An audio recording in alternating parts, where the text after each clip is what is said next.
শিশিরে শিশিরে শারদ আকাশে ভোরের আগমনী। শিশিরে শিশিরে শারদ আকাশে ভোরের আগমনী। মর্নিং এভরিওয়ান, শুভ মহালয়া সবাইকে। তো দেখতে পাচ্ছ আমি ঘুম থেকে উঠে গেছি আর এখন হচ্ছে 4:30, বাট আজকে কোনো কুয়াশা নেই। সো একটু একটু অন্ধকারের মতনই আছে। আমি ঘুমের থেকে উঠে ফটাফট করে রেডি হয়ে গেছি। তো ফাইনালি এই দিনটা এসেই গেছে। আজকে হচ্ছে মহালয়ার সকাল আর হয়তো তোমরা শুনতে পাচ্ছ এই মহালয়ার গানটা বীরেন্দ্র কিশোর ভদ্রের, সেই গানটা আমি লাগিয়ে দিয়েছি মহালয়ার চণ্ডীপাঠ। তো আজকে হচ্ছে মহালয়া, হলো পিতৃপক্ষের অবসান ঘটে দেবী পক্ষের সূচনা। সো এখন আমি রেডি হয়ে গেছি, যাব হচ্ছে বেরোবো টাউনফিল্ডের উদ্দেশ্যে, কারণ সেখানে হবে আমাদের মহালয়ার নাটকটা।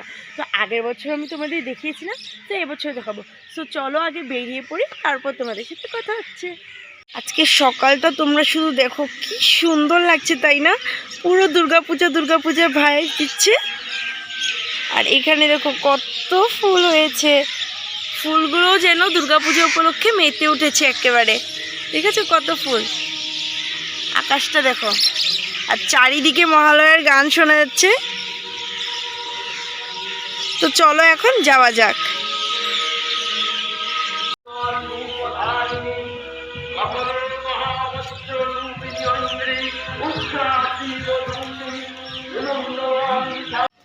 তো রেডি হয়ে বের হয়ে গেছি, দেখতে পাচ্ছ তোমরা রাস্তায় আছি এখন। তো আমি উঠেছি সেই 4:30টার সময়, তারপর 4:30 না, ফার্স্টে উঠেছি 4টার সময়। আর কালকে আমার প্রচণ্ড হ্যাকটিক একটা দিয়ে গেছে, তো শুয়ে শুয়ে ভাবছিলাম আজকে যাবো কি যাবো না, উঠবো কি উঠবো না। ভাবছি তার যাবোই না নাকি, তারপর ভাবছি না, একবারই তো আসে তাই না, যেতে তো হবে। ফটাফট করে উঠে রেডি হয়ে এখন বের হয়ে পড়েছি।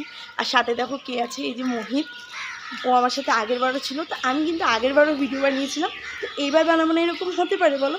তো এই ভিডিও স্টার্ট করে দিলাম। তো ফাইনালি আজকে মহালয়া শুরু হলো, আজ থেকে দুর্গাপূজা শুরু হয়ে গেল। আর পুরো সত্যি বলছি, আজকে ট্রাস্ট মি, আজকে কিন্তু পুরো দুর্গাপূজার ভাইব লাগছে। ছাদে থেকে যে আমি দেখছিলাম নাজারাটা, খুবই সুন্দর। তো তোমাদেরকে তো আমি আগেও বলেছি যে ছোটোবেলা থেকে আমার মহালয়াটা অন্যরকমই কেটেছে। আমি সকালবেলা ঘুম থেকে উঠতাম 4:30টার সময়, তারপর সুন্দর করে মুখ টুক ধুয়ে সেই 5টার সময় টিভি চালিয়ে জি বাংলার স্টার জলসার মহালয়াটা দেখতাম, বাস এটুকুই। বাট যখনই নিউজ চ্যানেলগুলো ছাড়তাম, তখন দেখতাম যে সবাই কোথায় কোথায় যাচ্ছে, গ্রুপে বহুত অনেক মানুষ যাচ্ছে কোথায় কোথায়।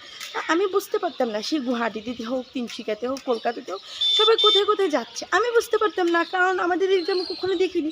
তো একবার কি হয়েছে, রেডি হয়ে আমিও বের হয়ে গেছি। আমি কই দেখি তো কোথায় যায়, দেখি আমাদের এখানে কোনো মানুষই নেই, পুরো খালি। আর যারা মর্নিং ওয়াক করে শুধু তারাই আছে। তো ভাবছি যে কী হচ্ছে এটা। তারপর আমি বুঝতে পারলাম যে না, একটা কিছু কি তর্পণ না কিছু একটা দিতে হয় নদীর পাড়ে গিয়ে, কি একটা আছে যারা কি করে, তর্পণ না কি বলে, সেটা দে। তো সেজন্য অনেক ব্রাহ্মণ টামন ওরা যায়। ও আরেকটা কথা, সেই সব জায়গাতে কোথাও কোথাও ফাংশন হয়, তারপরে মহালয়ার নাটক হয়, সবাই এগুলো দেখতে যায়। কিন্তু আমাদের এখানে তো হয় না, আমাদের এখানে হয় সেই রাতে ফাংশন। আমি এটাই জানি, তাই আমি বের হলেও আমি কোনো কিছু দেখতে পারতাম না। তো আগের বার 2023-তে আমাদের এখানে কিন্তু হয়েছে। তো আমিও রেডি হয়ে গিয়েছিলাম, তারপরে আমিও গেলাম টাউনফিল্ডে আর দেখতে পেলাম সেই নাটকটা। তো এইবারও তো হচ্ছে, আগের বার থেকে স্টার্ট হয়েছে, তো এবার হচ্ছে আশা করছি প্রত্যেক বছরই হবে। এবারও রেডি হয়ে বের হয়ে গেছি সাথে মোহিতকে নিয়ে। তো এখন চলো জায়গা থেকে তারপর তোমাদের সাথে কথা হচ্ছে। তো দেখো ফাইনালি আমরা পৌঁছে গেলাম, আর চারিদিকটাকে দেখতে কি সুন্দর ওয়াও লাগছে না? বাট এইবার কুয়াশা নেই, আগের বার কুয়াশা ছিল। তো চলো একেবারে সামনে যাই, তারপর ভিডিও করছি।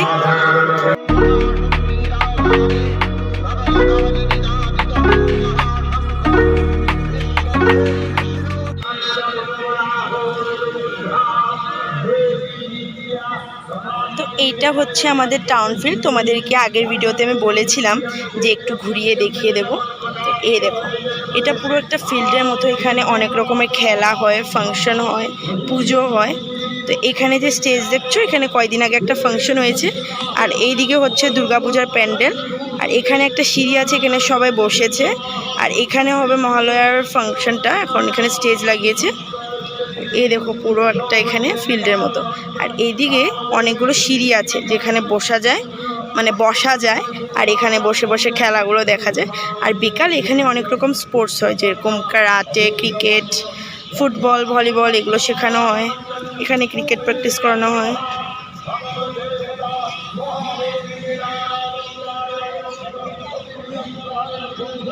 জানো তো, আজকে দেখেই কিন্তু বোঝা যাচ্ছে যে আকাশে বাতাসে পুজোর গন্ধ। আর অন্য দিন তো আমি সকালে উঠতে পারি না, কিন্তু এই মহালয়ার দিন আমি নিজেই উঠে যাই। দেখো, এখনও যারা নাটক করবে তারা কিন্তু এসে উপস্থিত হতে পারেনি। দেখি কতটুকু টাইম লাগে, তারপর তোমাদের একেবারে দেখাচ্ছি।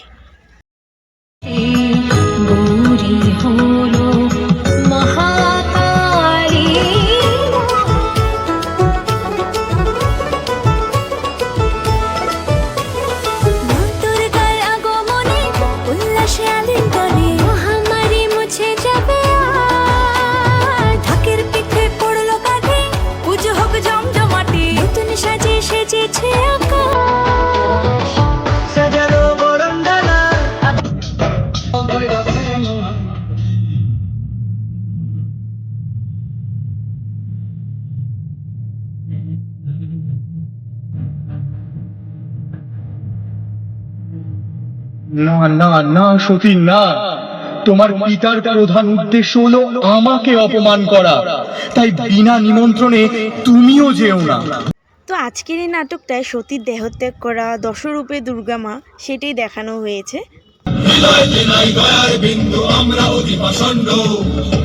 তোমরা জাস্ট একবার এই ওষুধটার অ্যাক্টিং দেখো। টিভিতে যে মহালয়াগুলো দেখায় সেটার থেকে অনেক বেটার, অনেক ভয়ঙ্কর, মানে একদম পারফেক্ট। ওকে দেখে প্রত্যেক বছর আমি ভয় পেয়ে যাই, মানে এত ভয়ঙ্কর। আর অ্যাক্টিং মানে কি বলবো, আর একদম পারফেক্ট।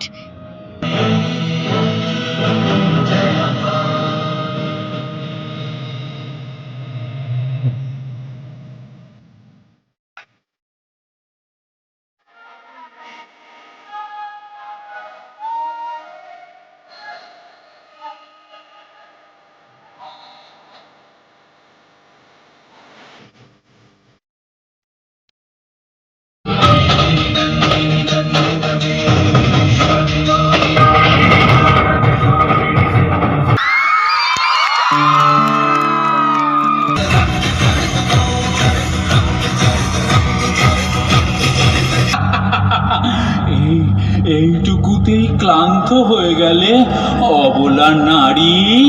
কোথায় কোথায় গেল তোমার অপার শক্তি?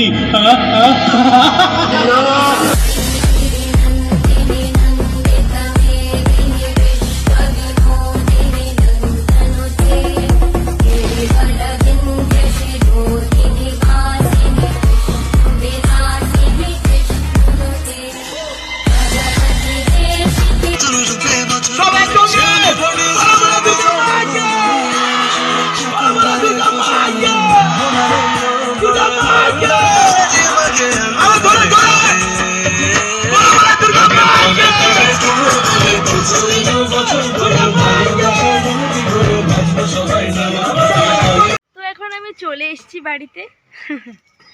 মিথ্যা কথা বলছি গাইস, মিথ্যা কথা বলছি। আমি এখন না, আমি অনেক আগে বাড়ি চলে এসেছি।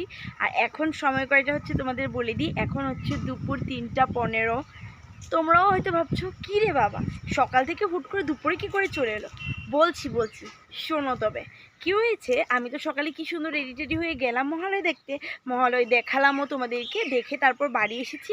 বাড়ি এসে হঠাৎ করে আমার শরীরটা এত পরিমাণে খারাপ করেছে, মানে কি বলবো। আমি সোজা ঘুমাতে চলে গেছি, মানে স্নান টান করে সিধা ঘুমোতে চলে গেছি। বাট ঘুমের থেকে উঠে আমি ভেবেছি যে আমার শরীরটা হয়তো ভালো লাগবে, তাই উঠে আমি ব্রেকফাস্ট করে নিলাম। আর ব্রেকফাস্টেও খেয়েছি আমি লুচি, আর ছিল কাবলি ছোলা। তো তো সেটা খেয়েছি, সেটা খাওয়ার পর আরও আমার শরীরটা খারাপ করে। তো আমি ঠিক বুঝতে পারছিলাম না অ্যাকচুয়ালি কী হয়েছে। কালকে তো তোমাদেরকে তো বলাই হয়নি কালকে, না বলেছি আই থিঙ্ক, যে কালকে প্রচণ্ড পরিমাণে আমার একটা হ্যাকটিক ডে গেছে। সেই সকাল থেকে পুরো রাত 1টা পর্যন্ত আমার খুব তাড়াহুড়ো, মানে খুব দৌড়াদৌড়ি এসব করেছি। দিনের বেলা তো রোদে ঘুরেছি পুরো ব্যাংকে ট্যাঙ্কে, তারপর বাড়ি এসে আবার গেছি। তো সেগুলো চাপ ছিল। তারপর আবার ভোরবেলা উঠে গেছি 4টার সময়। তো সেটার আরেকটা মানে এক তো আমার অভ্যাস নেই, তোমরা জানোই, তোমাদেরকে আগের ব্লগে বলি যে আমি ঘুম থেকে এত তাড়াতাড়ি ওঠার চেষ্টা করছি বাট পারছি না। তো আজকে হঠাৎ করে উঠলাম, তো বডি তো আমার রেডি না এটা মেনে নেওয়ার জন্য যে কী করে এত জলদি উঠে গেলি তুই। সেজন্য আমাকে এটা মানে হয়েছে, শরীরে এত পরিমাণ খারাপ, মাথা ঘুরছে। আর আমি মহালয় যেখানে গিয়েছিলাম ফাংশনটা দেখতে, সেখানে যে JBL বক্সগুলো ছিল, দু সাইড থেকে JBL বক্স, আর বক্সের ঠিক সামনে আমি দাঁড়িয়েছি, মানে কানের সামনে এই বড় বড় 5টা JBL বক্স। আর কানের মধ্যে এত পরিমাণে আমার চাপ পড়ছিল আওয়াজের বেসে, আর পুরো হার্টে একটা মানুষ বেহুশ হয়ে ওখানে পড়েও গেছো। যাই হোক, তো ওনার হয়তো শরীরটা ভালো ছিল না, সেম আমিও বুঝতে পারিনি যে আমার সাথে এরকম হবে। বাট বাড়ি এসে তো ওখানে খুব আওয়াজ ছিল, আমার কানে লিটারালি ব্যথা করছিল। বাট আমি ভাবলাম দেখ হবে, কিছু হবে না, কমে যাবে। বাট বাড়ি এসে আমার এখনও কানে বিশ্বাস করে বাজছে, বোম বোম বোম বাজছে। তো এটা আমার কয়েকদিন তো লাগবেই ঠিক হতে, মোটামুটি 2-3 দিনে হয়তো ঠিক হয়ে যাবে। বাট আমি আশা করি দুর্গাপূজার আগে যাতে আমি ঠিক হয়ে যাই, কারণ দুর্গাপূজাতে আমি কোনো রকম কোনো ব্যামার আমি নিতে পারবো না গাইজ। আমি পুরো এনজয় করতে চাই। ছাদে এসেছি আর আজকের ওয়েদারটা হঠাৎ করে আরও সুন্দর হয়ে গেছে। মানে কালকে দিল খুব রোদ, তার আগে তো 1 সপ্তাহ বৃষ্টি ছিল, আর আজকে দিচ্ছে হাওয়া একদম পুরো মহালয়া লোক। আজকে আমার একটা বানাতে হবে, ফটোস ক্লিক করতে হবে সেজন্য, আর ডান্স ভিডিওসের জন্য সেটা আমার শ্যুট আছে, তো সেগুলো তোমাদের দেখাবো। ওকে, তো এখন আমি এই হাওয়াটা এনজয় করি, খুব হাওয়া দিচ্ছে। আর তোমাদেরকে এই দেখো আজকে তোমরা জাস্ট দেখো ওয়েদারটা কি সুন্দর হাওয়া দিচ্ছে। ওই যে ফ্ল্যাগটা দেখে হয়তো তোমরা বুঝতে পারছো, এখানে কাপড় মেলা আছে না, উড়ে উড়ে পড়ে গেছে সব। খুব ভালো লাগছে, না হলে এরকম সময় ছাদে আসা ইম্পসিবল ব্যাপার। One eternity later. তো এখন সন্ধ্যা হয়ে গেছে আর আমি বসে বসে টিভিতে যে মহালয়গুলোতে সেগুলো দেখছি। ছোটবেলার অভ্যাস তো কী করে ছাড়বো বলো, তাই একটু এটাও দেখে নিচ্ছি।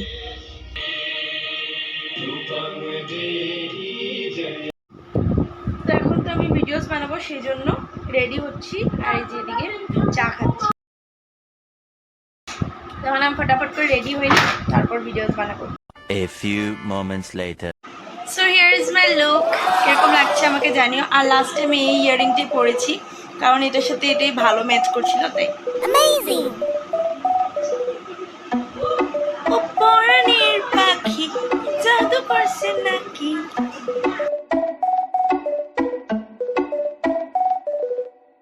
সো চলো এখন আমরা গিয়ে ভিডিওস বানাবো, অ্যান্ড 1টা বা 2টো ভিডিওস তোমাদের সাথে আমি শেয়ার করে দেবো। চলো।